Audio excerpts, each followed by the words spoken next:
Hey, what's up? This is Ricardo at Parts People, and in this video, we'll outline the steps for completing a part replacement on your Dell PC. Visit our website and use this coupon for a 5% off discount.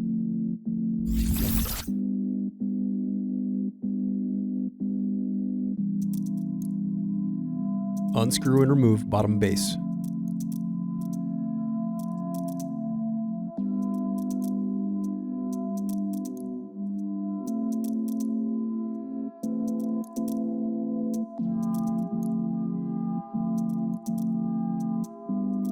Now unscrew and disconnect battery.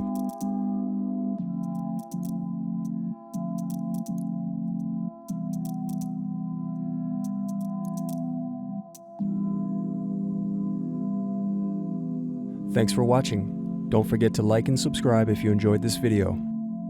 And if you need more, check out this playlist to watch other tutorials for your laptop. You can also click here to find parts for your laptop at partspeople.com.